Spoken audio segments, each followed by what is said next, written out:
There is no limit to the love or the kindness that we can show other people. And I do believe that this will become a much brighter and safer country for us all as we start to embrace our different cultures and differences in general. And so with that being said, I'd like to conclude the formal welcome to country in my native Woiwurrung language.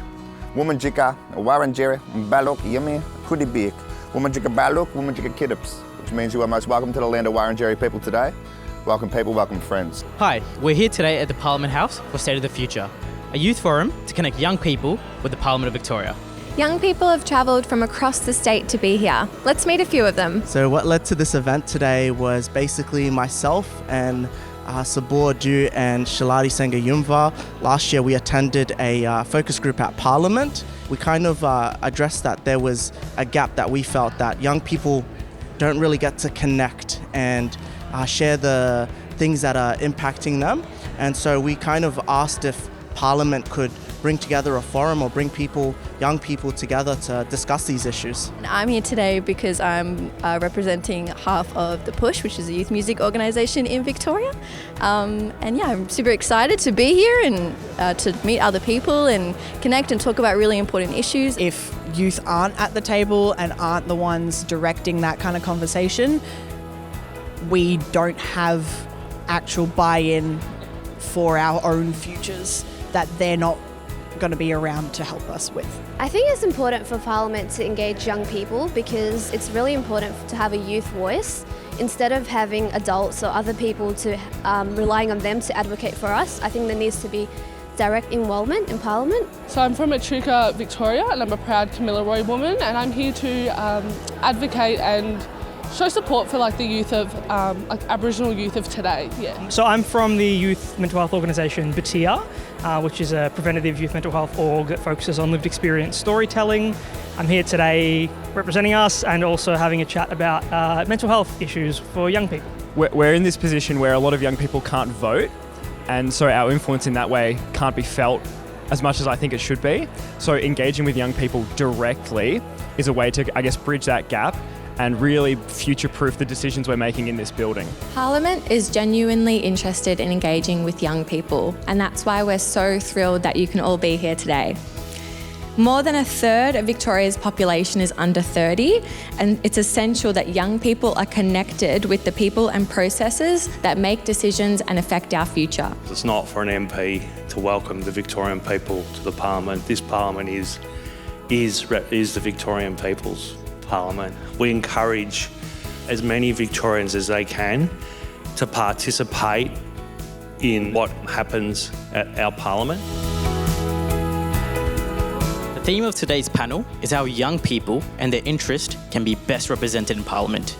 We also hope this discussion helps you get a better understanding of how Parliament functions, so that with that knowledge, you can better advocate for what matters to you. The voices and perspectives that we hear from young people do drive our agenda, and more importantly, it gives us an opportunity to engage in real issues that impact young people. You are the voices of young people. You know what best suits you, what issues are relevant to you. It's incumbent on us to actually get out and speak to everybody as much as we can as well. We can't drive policy in a space for people like yourselves without understanding what is important to you. It is not up to us to dictate what is important. It is up to us to listen and then develop policy based on that. And you go, I think if more young people realise just how possible it was for them to be directly affecting the decisions themselves in these seats of power, I would like to think that we actually could have a more representative Parliament across all ages that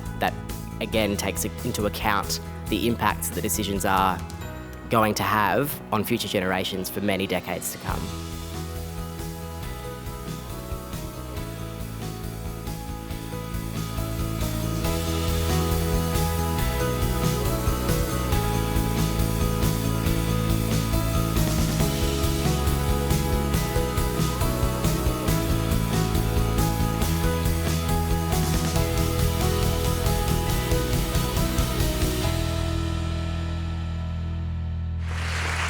It's pretty incredible to see what we can achieve in a matter of hours. The reason that we're gathered here today is to hear directly from young people on what matters to them most and seek advice on how Parliament can best engage with young people. Everything that you're saying in here impacts us in some way or another.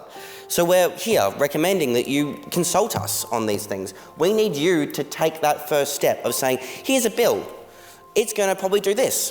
What do you think? And we'll go, well, actually, we don't really think that's going to help us very much. Or we'll say, oh, that sounds great. It doesn't mean you have to listen to us, but it means that you've made that consultation. So yeah, we talked about climate change as a group, and the thing that really stood out for me, at least, is something that I thought I was the only one experiencing, but it sort of turns out that all of young people are experiencing, which is this idea of climate emergency, anxiety, within the climate emergency. People feel a bit of hopelessness when it comes to discussing climate, because even though you might be feeling like you're doing all the right things, you're recycling, you might be vegetarian, you might be whatever, and yet the people in power are not doing enough, and it can feel really hopeless.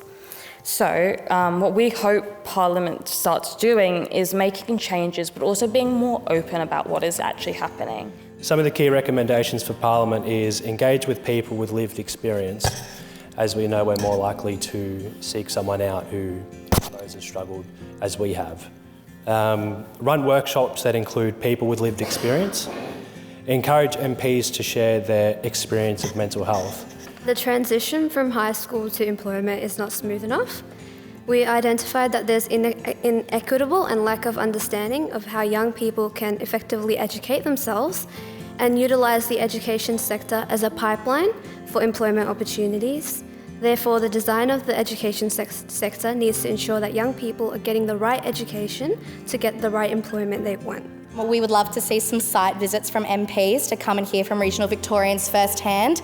And I really would emphasise a space to sit and listen rather than say, this is what we're doing for you, this is what we're doing for you. Sit and listen to what it's like to live in a town where there's 1,000 people or a community that's been overwhelmed by disasters. The issue of being safe online for mental health is huge. Digital literacy and wellbeing education needs to improve to educate young people on issues such as body image, toxic masculinity, and overall digital safety. There are many issues within the LGBTIQA+ community that we spoke about today, but a prominent issue was that of the marginalisation and oppression of LGBTIQA+ young people, particularly transgender diverse young people. We would like to see an increased understanding of the issues transgender and diverse young people face within Parliament so that laws and resources can be developed to support the trans community. It's really great to see how amazing young people have been to come here and talk about their experiences and be like, this needs to change. We are the future of Victoria. We are the young people that want to make change, and it's amazing to see that we are here and we are present.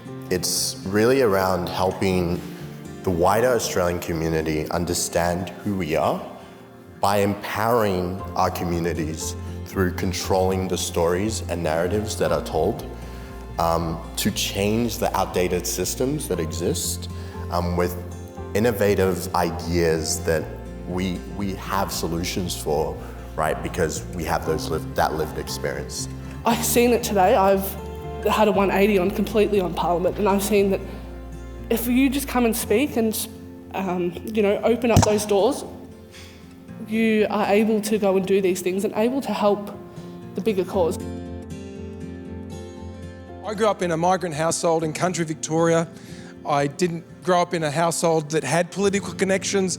I don't think I met my first politician until I, was in my mid-20s. But I'd always had a passion for public life and public service, and I can see it in all of you that you have that passion too. But I hope that your experience in this Parliament today and in the days leading up to this and in what will follow will only inspire you to get involved. I just want to encourage everybody, because I actually did a parliamentary internship myself. So that's about 28 years ago. It took me 3 times, and I finally got into Parliament at the end of last year. So hang in there, never give up, and we really appreciate you coming today. I've heard loud and clearly you want us to consult genuinely and authentically with you, to listen, to set up the structures for that ongoing conversation.